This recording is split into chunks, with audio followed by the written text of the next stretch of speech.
The first lesson I learned from the richest man in Babylon is don't spend more than you make. You shouldn't spend more money than you actually make. They say control thy expenditures. So that is something very, very important, and that most of us actually ignore, because when you get a better job, for example, you tend to start spending even more than you were spending before when you actually don't need to. Yeah, you can still add a little bit and live in a little more swag and stuff, but don't take credit. Don't use more than you actually make. Don't spend more money than you make. It is not the way for your future. It is not the way you're gonna save enough money for your future. So that is the first very, very important lesson that I learned from this book, which is an amazing book. You should actually read it. The second biggest lesson that I learned from this book is actually save at least 10% of what you make. Save at least. Notice I'm saying at least. So if you're able to save more than 10% of what you make, you should definitely go for it. But at least make sure you save 10% of what you make. If you're making $100 per month, please save $10 every month. It's a little bit, or you can consider that that's not a lot of money, or that's not gonna help a lot, but actually, with time, that thing can compound. That amount doesn't stay like a $10, and you will see the result later. You see that it compounds, and you might get like some crazy results just by saving a little bit. Right when you get your money from your paycheck or whatever, however way you make your money, if you take that 10% right away and put it somewhere where you don't have your eyes on it, you will definitely save that money, because what you don't see, you actually don't miss it. So try to put that amount right early, right when you get your salary. Put that amount aside. That way you're not gonna see it in your bank account and be tempted to use it. Put it aside, save it as early as possible. The third lesson that I can say that I got from this book, The Richest Man in Babylon, is that you should protect your future income. What does that mean? We are young now. I mean, I don't know who is watching me now, but let's say we are young now. We're not gonna have the same type of strength in, 30, 40 years. We're not gonna have the same type of strength. So please make sure you start saving now, so that your future self will thank you for it when you're not gonna have the same strength anymore. You're not gonna be able to work with the same type of energy anymore. So make sure then you have something that will sustain you. Don't be in the situation where you retire or you get to a point where you can't work anymore and your lifestyle really goes down just because you didn't ensure your future income. You didn't make sure you have something that can sustain you in the future. So you can do this by like putting some money in your retirement accounts and having like some assets that will keep paying you forever for a good amount of time. That way you make sure you have something coming in when you can't work anymore.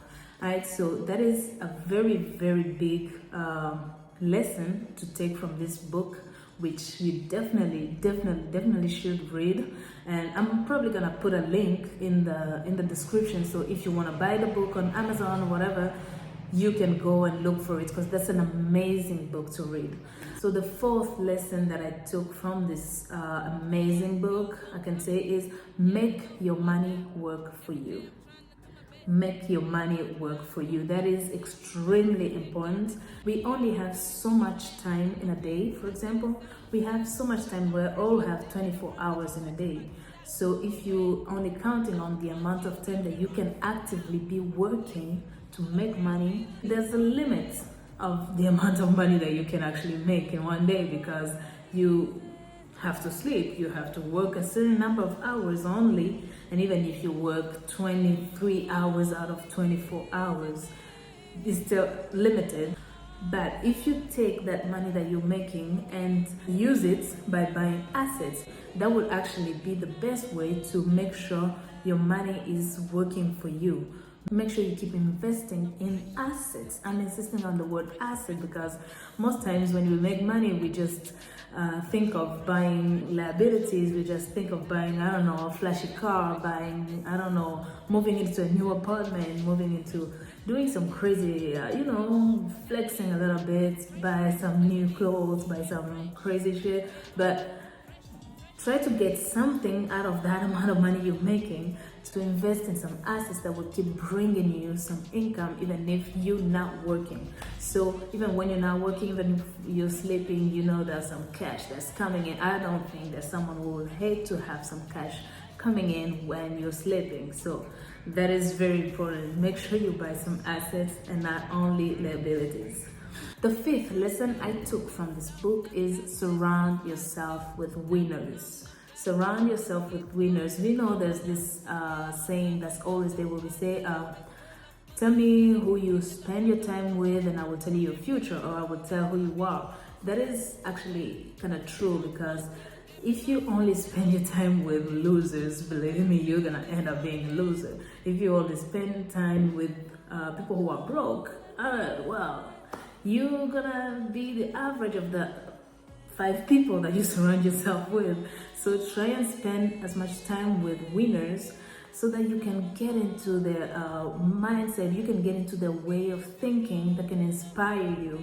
Don't only spend time with people who cannot actually inspire you, because not only they're trying to pull you down into their level. If you are going up, they will try and pull you down. So the other ones who are winners, if you're going up, they will help you, they will push you up, they will help you, they will give you advice, they will try to help you grow. Someone who is successful don't try to pull someone else down.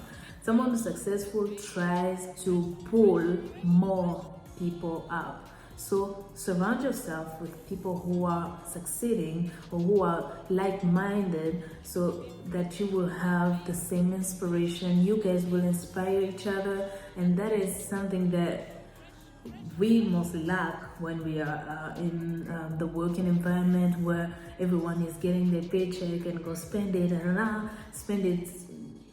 I'm not just saying, obviously you spend money, but don't spend it the same way. They're just spending into buying things that at the end of the month, your bank account is back at zero. You have nothing left in the bank account, and you start wondering, you start expecting your next paycheck.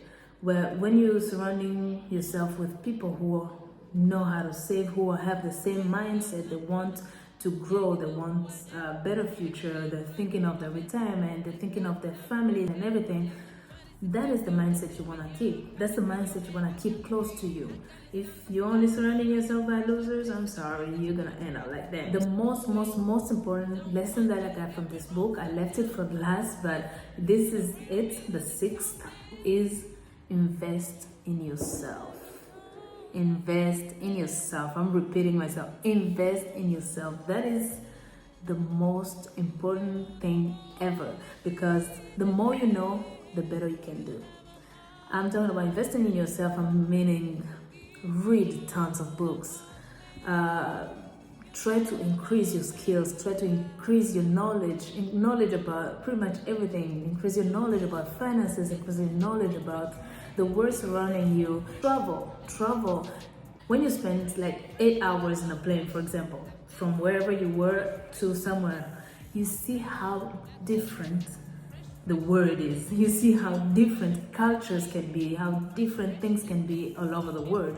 You do understand that the world doesn't only revolve around you, for example.